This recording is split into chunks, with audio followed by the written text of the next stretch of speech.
रवींद्र बाबुराव पवार, मोहगे, तालुका पन्हाळा, जिल्हा सोलापूरचा राहणार आहे. माझं 171 मध्ये 6 एकर क्षेत्र आहे.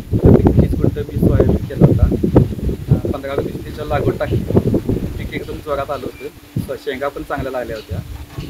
15 ऑगस्टला लागवड टाकली. त्यानंतर 2 दिवसात पाऊस चालू झाला. त्यानंतर पुराचं पाणी, धरणातून सोडलेलं पाणी, यातनं माझं क्षेत्र बुडले होते. 3-4 दिवस त्यात पाणी होतं. त्यामुळे शेंगा लागलेल्या शेंगा सगळ्या कुजायला लागल्या. त्यामुळे त्याच्यावर रोटर फिरवला मी. पश्चिम महाराष्ट्रात जवळजवळ मेपासून पाऊस चालू आहे. त्यामुळे काही जणांना त्यात लागवडसुद्धा लावून सुद्धा कुठली करता आलेलं नाही, पीक कुठलं घेता आलेलं नाही. त्याकडे शासनाचं लक्ष नाही. आणि आत्ता जे पूर आला आहे त्याच्याकडे असं लक्ष आहे. इथनं मागे जो पूर आला तिथनं मागे आमचं शाक्यांचं लागवड क्षेत्र लागवड करता आलेलं नाही. त्याचा पण शासनाने विचार करावा आणि पश्चिम महाराष्ट्रात पण पाहावं, एवढं माझं विनंती आहे शासनाला. शेतकरी जगला पाहिजे, तरच आपला देश वाचेल आणि देश वाचला तर आपली प्रगती होईल.